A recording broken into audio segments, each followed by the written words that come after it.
Welcome back to The Deep Dive. Our mission today is, well, it's really to cut through the noise of all those surface-level self-help techniques. Yeah, the quick fixes. Exactly. We want to get down to the bedrock, We're exploring the foundational philosophies that truly determine long-term, sustained effectiveness. Not just that temporary success that fades. Right. Not the flash in the pan. And it's such a necessary exploration, because if you really look closely at people who seem outwardly successful, you often find this really profound and sometimes heartbreaking paradox. What do you mean? Well, they've achieved maybe incredible outward things, the job titles, the money, the career goals. The stuff everyone sees. The stuff everyone sees. But then quietly, they might confess to this intense, inner hunger. Okay. They're struggling with chronic, recurring personal problems. Things like, deep dissatisfaction in their marriage, maybe. Or that feeling of just constant time pressure. Oh, absolutely. Constantly in crisis mode.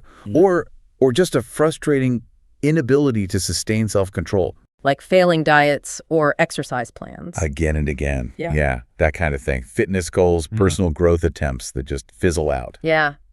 That list, I think that resonates with almost everyone on some level. It's that tension, isn't it, between the polished image the world sees, right, and the sometimes chaotic or exhausted reality that you feel inside. It's the person who feels like they're being super productive, checking all the boxes, but consistently fails to keep the promises they make to themselves. Yeah. Or the manager, maybe technically brilliant. Totally competent. But they watch employee loyalty just drain away. They can feel it happening. And that tension, that really brings us to the core conflict we need to unpack today. Which is? The stark difference between what's called an outside-in approach to effectiveness and the inside-out path that's really required for enduring success. So most of what the world tends to offer focuses on fixing the outside. Overwhelmingly.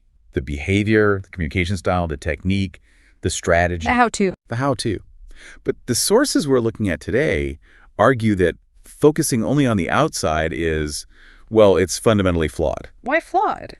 Because until you radically alter your character, your internal operating system. Your perception of the world. Your perception, exactly. Until that changes, any external change is just like a social Band-Aid. Okay, a temporary fix. It's a temporary technique.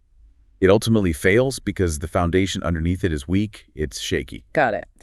So we're going to really explore why true sustainable effectiveness has to be built on what's called the character ethic. Exactly. And how mastering the first three habits, the habits of private victory. Proactivity, leadership, management. Right. Habits 1, 2, and 3.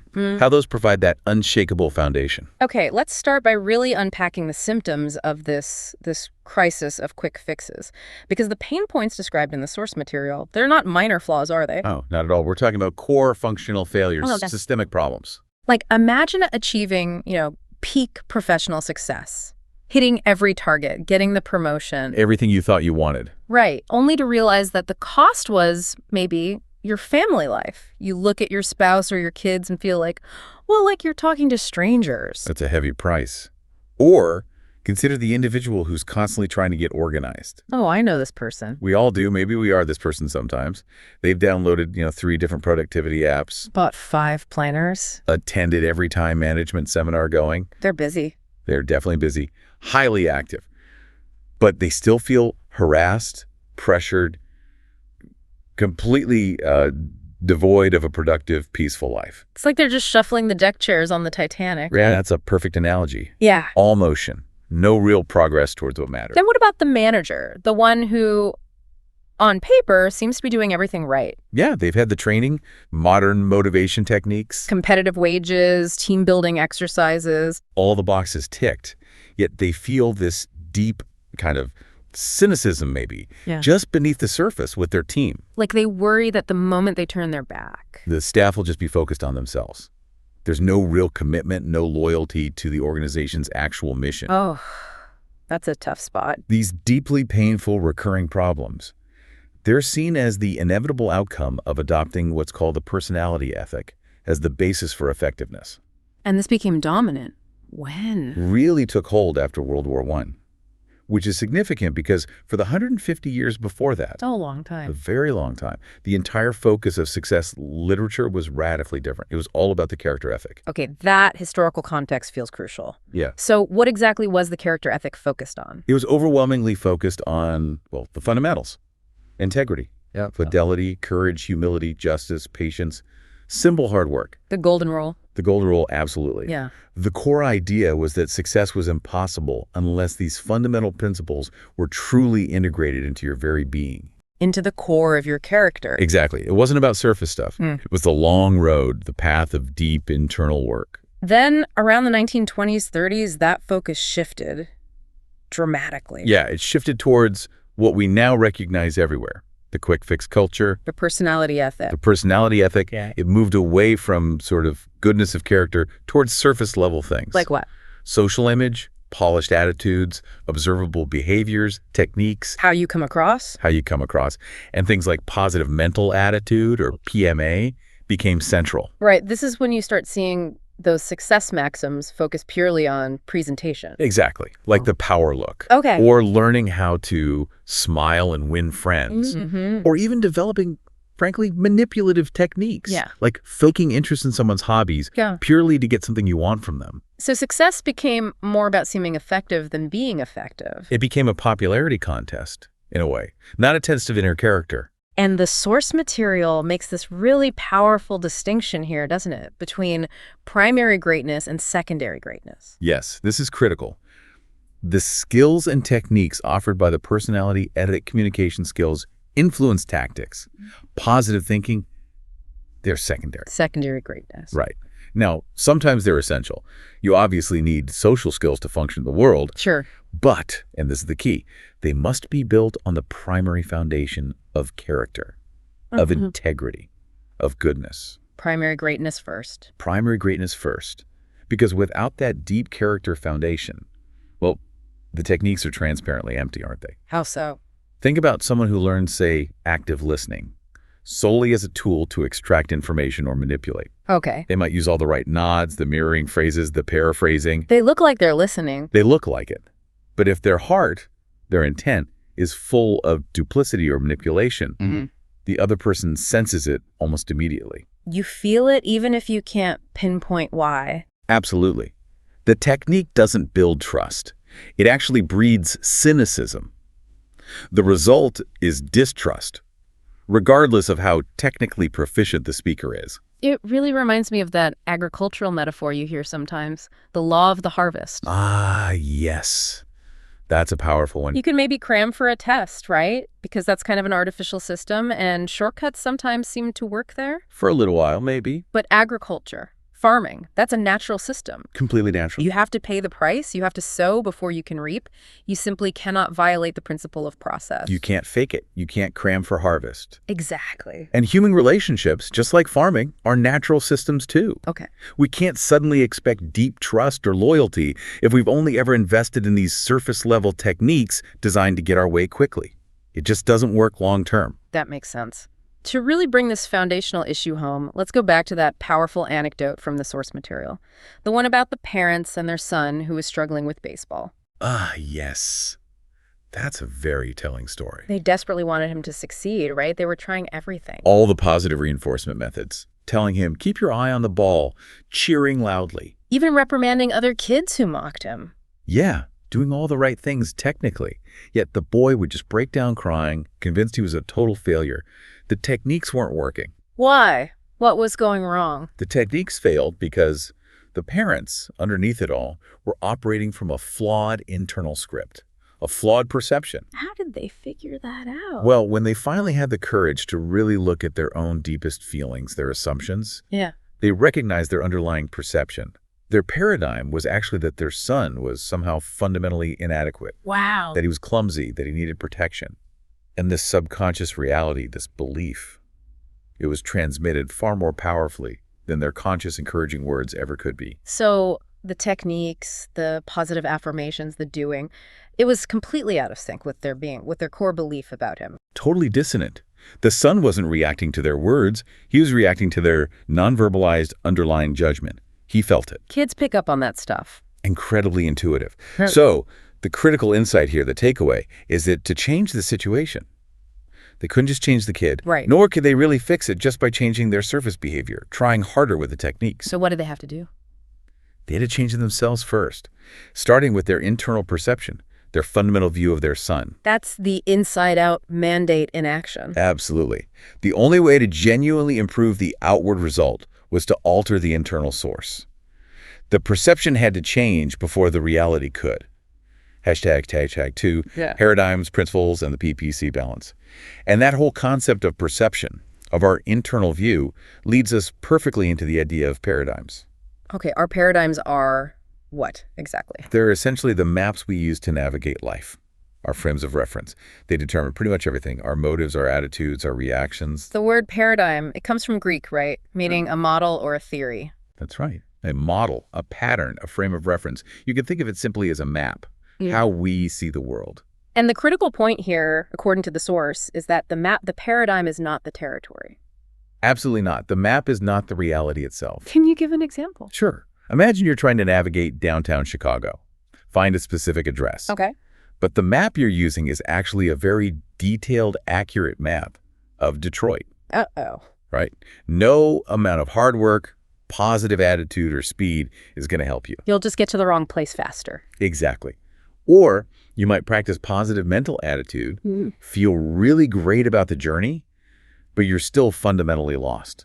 The map itself is flawed. That really highlights why just working harder or being more positive often isn't enough, doesn't it? That's why Thoreau famously said, "For every 1,000 hacking at the leaves of evil, there is one striking at the root." The root problem is usually the paradigm, the map.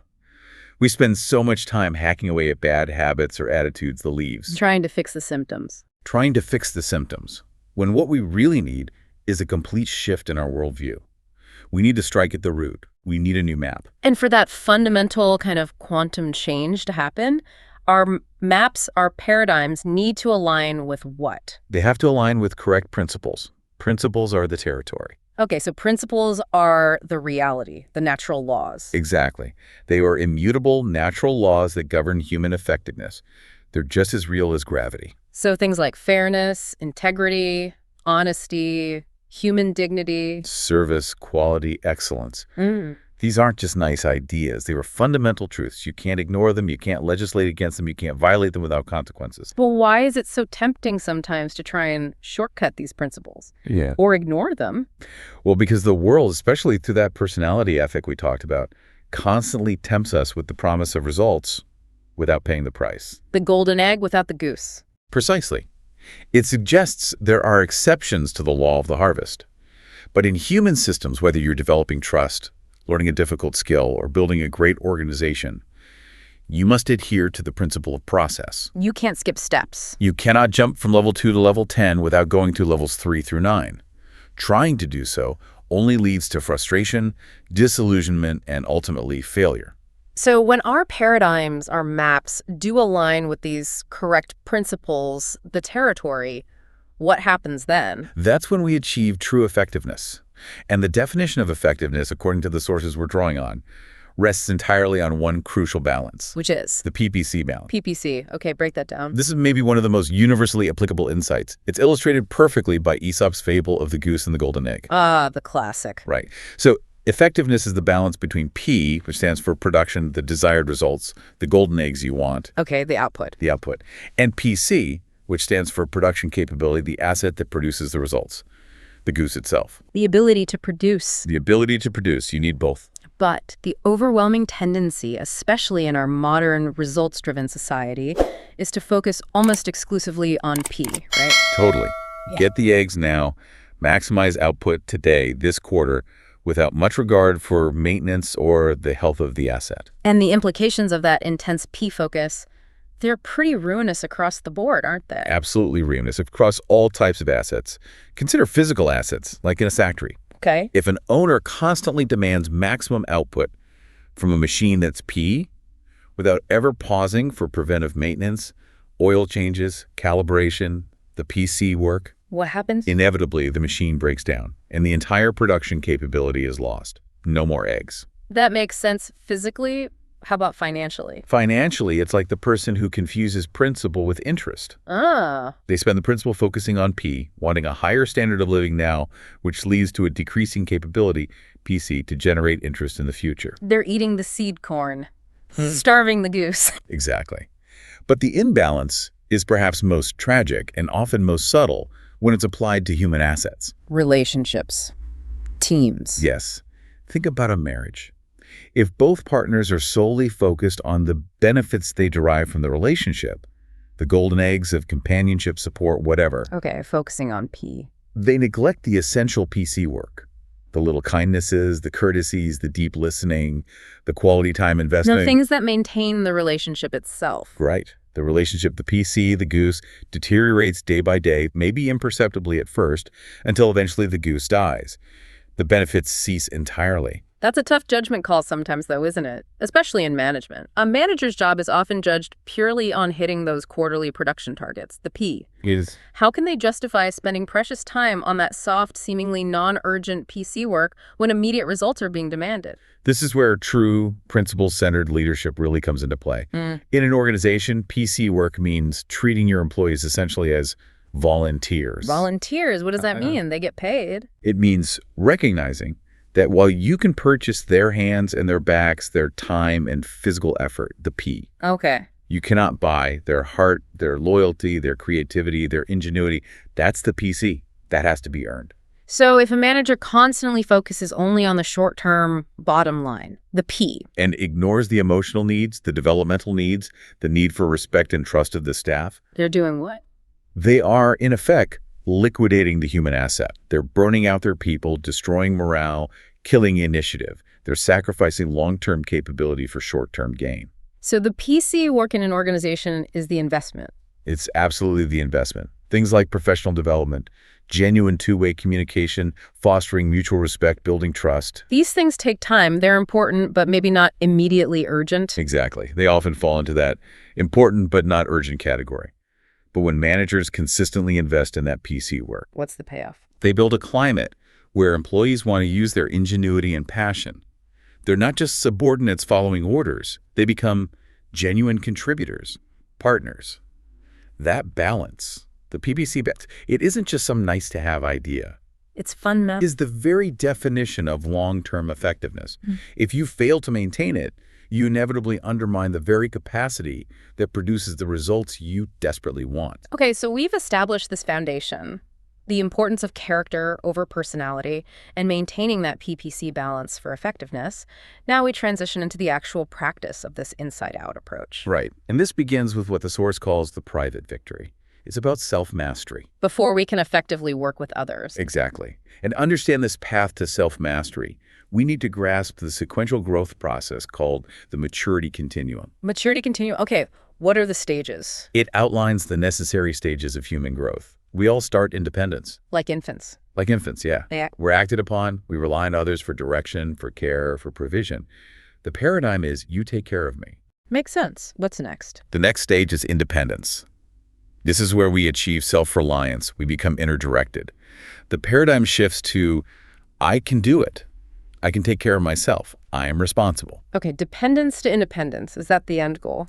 Not quite. The highest level on the continuum is interdependence. Interdependence. What's that? This is where we recognize that reality is interconnected, and we choose to work together, to combine our talents and efforts to achieve something far greater than we could alone. The paradigm is, we can do it. We can cooperate. We can achieve more together. So dependence, independence, interdependence. That's the path. And the sequence is absolutely non-negotiable. This is crucial. You can't skip independence. You cannot achieve true independence, which is where the public victory lies, habits 4, 5, 6, without first achieving independence, the private victory of habits 1, 2, 3. Why not? Why can't dependent people just collaborate? Because if you try to jump straight into complex teamwork or deep partnerships, without having built that internal character strength, that sense of self-ownership through self-mastery, Yeah. those relationships will inevitably become codependent, or they'll simply shatter under pressure. Dependent people lack the internal foundation to genuinely choose collaboration. They often seek to be rescued or defined or controlled by others. Interdependence is a choice only independent people can make. Got it. So The foundation of it all, the very first step in achieving that crucial independence, is habit 1, be proactive. Habit 1, be proactive. This is the principle of personal vision, of personal responsibility. It's recognizing fundamentally that we are responsible for our own lives. And what makes this possible for humans, uniquely? It's the uniquely human gift of self-awareness. Self-awareness. The ability to stand apart from ourselves, almost, and examine our own thought processes, our assumptions, our paradigms, our scripts. So we can separate ourselves from our feelings or moods or even our thoughts. Exactly. We can observe them. We are defined by them. I can feel angry, but I can also observe that feeling of anger and choose how I respond to it. That gap between stimulus and response, that's our freedom, our power to choose. So this means our basic nature isn't just to react to things, but to act. Our basic nature is to act, not to be acted upon. We have the power to seize the initiative, to see opportunities, to generate solutions, rather than just sitting back and waiting for problems to happen to us. This is what you see in those really valuable employees, right? Or successful parents. Absolutely. They're constantly using their R&I. Resourcefulness and initiative. Resourcefulness and initiative. They make things happen. And when we fail to do this, when we don't exercise that initiative, we fall into the trap of being reactive. And you can hear it in our language. Reactive language, like what? Like it's language that deflects responsibility, that empowers outside forces. Things like, I can't, I have to, he makes me so mad. Or the classic, if only. If only my boss wasn't such a jerk. If only I had more time. If only the economy were better. It puts the control outside of yourself. And by constantly using that kind of reactive language, we actually reinforce the feeling of being a victim, don't we? Completely. It becomes a self-fulfilling prophecy. We confirm to ourselves over and over that we are victims of circumstances, which then reinforces our feeling of being out of control. We literally surrender our power every time we say, I have to, instead of, I choose to. Let's take a common example. What about the belief that love is just a feeling? How does that play out reactively versus proactively? Okay, great example. A reactive person might lament that their relationship has gone flat because, well, the feeling just isn't there anymore. Treating love like it's something passive that just happens to you. Exactly. Like the weather, it just evaporated. They feel helpless about it. So what's the proactive perspective? The proactive perspective demands a conscious redefinition. The proactive person understands that love is fundamentally a verb. Love is something you do. It's something you do. It's sacrifice. It's listening deeply. It's appreciating. It's affirming. It's serving. Proactive individuals choose to subordinate their passing feelings to their core values. So if the feeling isn't there right now, that is not a reason to abandon the commitment or the relationship. In fact, from a proactive standpoint, the absence of the feeling is a profound reason to love the verb. to act lovingly. To act lovingly. Because that action, driven by values, can actually generate the feeling over time. You act your way into feeling. Okay, that's a powerful shift. Now, this proactive energy, it needs a focus, right? Which brings us to the idea of the circle of concern versus circle of influence. Yes, the Cossier versus the Covey. Very practical concept. Explain those. What's the circle of concern? The circle of concern, Covey encompasses everything we worry about, everything that matters to us, but over which we have little or no direct control. Like the national debt, the threat of war, the weather. Global politics, other people's fundamental character flaws or choices. Right. All that stuff is in our Covey. Okay. And the circle of influence. The circle of influence, wise, is much smaller, usually. It contains the things we actually could do something about. Our own choices, our habits, our attitudes, our skills, our responses. Where do reactive people tend to focus their energy? Almost entirely on the circle of concern. Complaining, blaming. Complaining, blaming circumstances, blaming other people for their condition, focusing on the weaknesses of others. This generates intensely negative energy. And what does that negative focus do? Ironically, it causes their circle of influence to shrink. The more they focus on things they can't change, the less power they feel they have, and the less initiative they take regarding the things they can't change. They become more passive, more victimized. But wait, isn't that sometimes just denial? If the economy is collapsing or my boss genuinely is toxic and unstable, isn't focusing purely on my little circle of influence just ignoring reality? That's a really important challenge. And no, proactivity doesn't mean ignoring reality. It means taking responsibility for your response to reality. The proactive approach absolutely acknowledges that the economy is a fact, the boss's temperament is a fact. Those are conditions. They're in the Covey. Yeah. But You have 100% control over how you choose to respond to that economic instability, or whether you choose to let the boss's bad mood dictate your own performance and attitude. Your response is firmly within your circle of influence. So the proactive person consciously shifts their energy. They shift their time and energy to their circle of influence. They focus on positive, constructive, controllable action, working on themselves. And what happens when they do that? That positive energy causes their circle of influence to expand. By working on their character, their skills, their knowledge, their attitude, what the sources call the Bs, they gradually increase their competence and influence.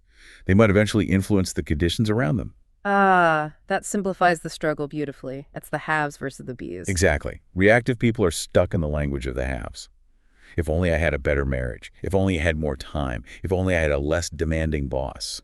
The problem is always out there. And the proactive shift is to focus on the bees. Focus on the Bs. I can be more patient. I can be a more diligent listener. I can be more resourceful. I can be more loving. Change has to start internally with being. Yeah. And this requires sometimes a brutal level of honesty. How so? The realization that anytime we think the problem is out there, Yeah. that very thought is the problem, because it gives power over us to something external. Okay. What about mistakes? We all make them. How do we handle mistakes proactively? Great question. A past mistake, once made, falls into the circle of concern. We can't undo it. Right. The proactive response is immediate acknowledgement, owning it, correction if possible, and most importantly, learning from it. Turn failure into tuition. What's the alternative, the reactive response? The reactive response is denial, cover-up, rationalization, blaming others, or getting stuck in sustained regret. The sources call this making the second mistake. And the second mistake is often worse. Often far more damaging to our character, our integrity, and our relationships than the initial error itself. Proactive people learn and move on. Reactive people repeat. So the ultimate measure of habit one, of proactivity, it really comes down to our ability to make and keep commitments, doesn't it? Especially to ourselves. Absolutely. That self-governance, that ability to make a promise to yourself and keep it, builds the internal integrity, the character strength. That's essential for true independence. It's the heart of the circle of influence. Okay, so once we have that foundation of proactivity, habit one, taking responsibility, focusing on our circle of influence, we move to the next layer of this private victory. Which is habit two. Begin with the end in mind. This is the principle of personal leadership. Personal leadership, exactly. And this habit relies on understanding a universal law or principle, the law of two creations. Two creations. All things are created twice, always. The first creation is mental. It's the design, the vision, the blueprint, the plan. Like an architect's drawing before a building goes up. Perfect example.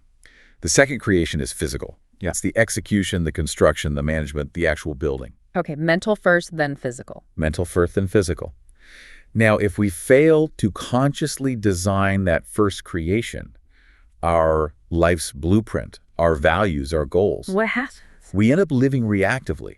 We allow default scripts, written by our upbringing, our environment, societal pressures, other people's agendas, to define our life for us. We live out someone else's first creation. So we need to get that blueprint right before we start building, before we get caught up in the day-to-day doing. Precisely.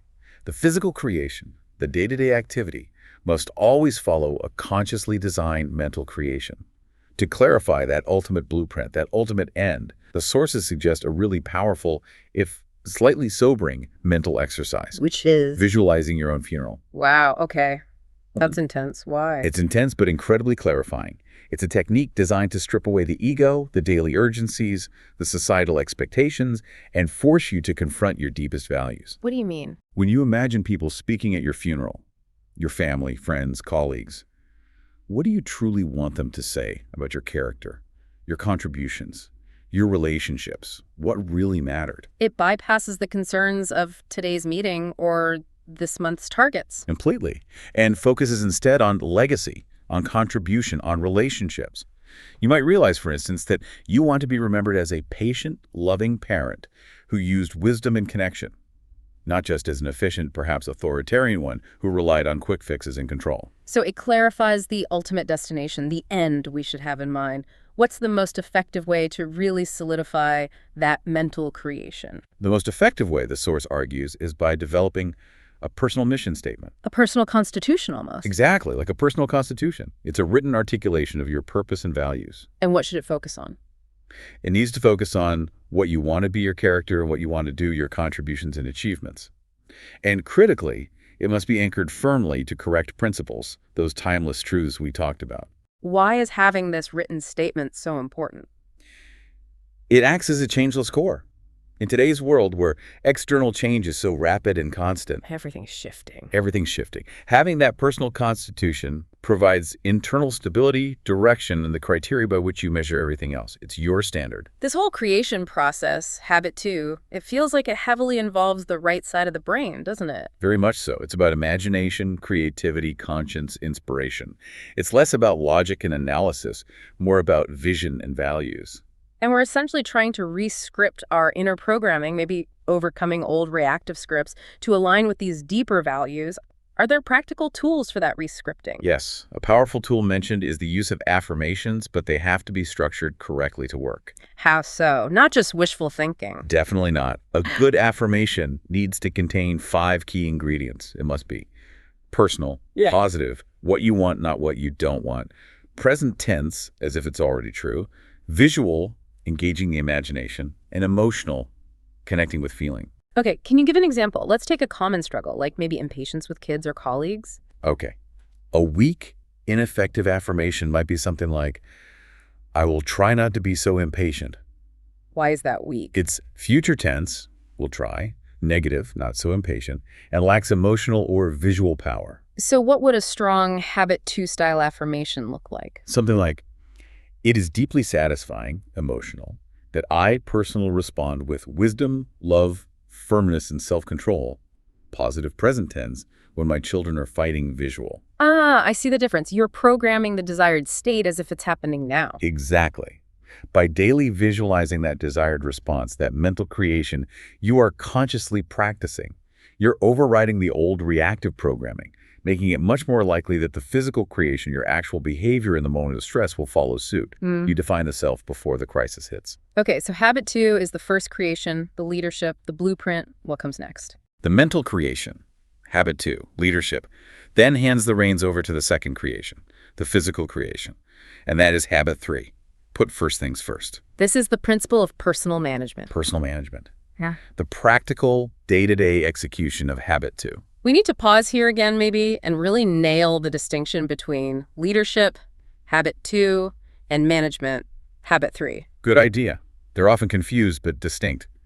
Leadership, habit 2, decides what the first things are. It asks, what's truly important? What direction should we go?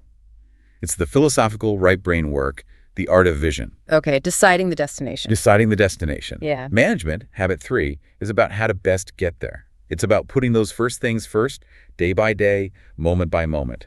It's the left brain analysis, the discipline, the structure, the execution. There's a maxim for this, isn't there? Manage from the left, lead from the right. You need both hemispheres working together. And what's the engine that drives habit 3? What makes the execution possible? It's our independent will, our capacity to choose, to act based on our values rather than just our moods or impulses. So discipline isn't some external force. True discipline isn't punishment. It comes from within. It means being a disciple to your own deep values, to your personal mission statement developed in habit 2. And integrity. Integrity is the direct measure of that will. It's your ability to make and keep commitments to yourself, to follow through on your chosen values. It's value-driven action. Okay. To apply that independent will effectively, the source suggests moving beyond simple to-do lists. We need a better framework. Yes, we need the time management matrix.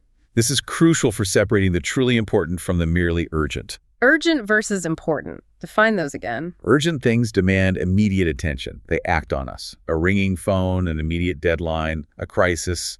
They're often visible, maybe popular, they seem important, but frequently they're not actually that important in terms of our long-term goals. Important things. Important things are results-oriented. They contribute directly to our mission, our values, our high-priority goals, but they often require initiative. They require proactivity because they don't usually act on us. They're often quiet. So the matrix has 4 quadrants based on these 2 factors. Right. Quadrant 1 is urgent and important. These are crises, pressing problems, deadline-driven projects. We have to deal with these. Okay. Quadrant 3. Quadrant 3 is urgent, but not important. These are many interruptions, some meetings, some calls, some popular activities. They feel urgent, they press on us, but they're often important only to someone else or not really important at all. Lots of busy work lives here. And quadrant fourth? Quadrant fourth is not urgent and not important. This is trivia, time wasters, some mail, some calls, escape activities, excessive relaxation that isn't true recreation. So QI, QEI, QIV. Where should effective people focus their time? The goal, the heart of effective personal management, is to focus primarily on quadrant two. Important, but not urgent. QEI. What kinds of activities live in quadrant two? This is where the high-leverage activities reside. Things like relationship building, long-range planning, proactive prevention work, exercise, true recreation learning, and significantly, writing and reviewing your personal mission statement. PC activities are mostly QII. Why is quadrant two work so difficult to prioritize sometimes? It doesn't scream at us like a QI crisis does. Exactly. It lacks that urgent kick. It requires proactivity and self-discipline. We often put off calling a loved one just to connect, QII, to respond to an immediate but unimportant email, QII, even though the QII activity is infinitely more valuable for our long-term happiness and goals. So effective people are opportunity-minded, focused on QIR. Yes, they're not problem-minded, stuck in QI. They feed the QII opportunities because they know that investing time there actually shrinks the crises in quadrant I over time. Prevention, planning, relationship building, these reduce future problems. But if you feel like you're already drowning in quadrant crises and constantly battered by quadrant 3 interruptions, how do you physically carve out time for QII? Where does it come from? It requires learning to say a powerful principled no to the activities in quadrants 3 and 4. Often, also saying no to less important QI activities. That's hard. QE activities often feel important or they come from other people. It is hard. But you simply cannot say no effectively to the popular, the urgent, the easy, unless you have a bigger yes burning inside you. Your personal mission, your core values from habit 2. Exactly. Your clarity of purpose, your commitment to your first things gives you the perspective and the courage to decline requests or activities that conflict with them. The no comes from a place of deep conviction about your yes. Okay, that makes sense. Habit 3 isn't just about managing ourselves, though. It also applies to working effectively with others, particularly through delegation, right? Absolutely. We need to move beyond what's called gopher delegation. Gopher delegation. That's where you basically tell someone exactly what to do and how to do it, supervising every method. Go for this, go for that. Micromanagement. Total micromanagement. The alternative and far more effective approach is stewardship delegation. Stewardship delegation. How is that different? Stewardship delegation focuses purely on results, not methods. It leverages the creativity, the conscience, and the initiative of the other person. What's the danger of just sticking with gopher delegation? It seems faster sometimes. It might seem faster for a single task, but it kills the PC, the production capability of the subordinate. Yeah. You're not allowing them to take ownership, to learn, to grow, to use their judgment. You make them dependent. Stewardship delegation builds PC. So to do stewardship delegation properly, you need to establish a really clear, upfront, mutual understanding around several key areas. Yes, 5 specific expectations need to be crystal clear between both parties, ensuring the focus stays on the what, not the how. Okay, what are the 5? First, desired results. Clearly define what needs to be accomplished, the outcome, the deliverable. Focus on the what, not the how. Make it measurable if possible. Second, guidelines. Define the parameters, the rules, the restrictions they need to operate within. Importantly, point out any known paths that lead to certain failure, but don't dictate the method within the safe boundaries. Third, resources. Identify all the support available, human, financial, technical, organizational, that the person can draw upon to achieve the results. and the last 2 really lock in the accountability, right? Exactly. Fourth is accountability. Set the standards of performance and agree on the specific times when evaluation or reporting will happen. It needs to be objective and mutually understood from the start. And finally, Fifth, consequences. Clearly specify what will happen, both good and bad, as a result of the evaluation. What are the rewards for success? What happens if things don't work out? can we walk through a quick example? Let's say I'm delegating the task of improving our company's client onboarding process. Go for delegation first. Okay, go for delegation might sound like. Okay, Sarah, I need you to call clients A, B, and C by tomorrow. Ask them exactly these 3 questions from the script I wrote. Then compile their answers into a spreadsheet using this template and email it back to me by 4 p.m. Friday. Very specific, very controlling. How would stewardship delegation sound for the same task? Stewardship delegation would sound more like, Sarah, our goal, desired result, is to significantly improve the new client experience. I'd like you to develop and document a revised onboarding process that aims to reduce client friction and support calls by, say, 30% within the next 3 months. Your main guidelines are that it needs to integrate with our existing CRM system and stay within a preliminary budget of $5,000 for any new tools or resources. You have access to the customer support team logs and Jane for marketing as resources. Let's set up bi-weekly check-ins for accountability, just 15 minutes to see progress and address roadblocks. If you nail this, consequences, it will not only be a huge win for the company, but it'll also position you well to lead the implementation phase. Wow, huge difference. It feels like you're entrusting them with a result, not just a task list. Exactly. The benefit is massive. It builds PC across the whole organization because you're treating people as resourceful, capable, thinking human beings.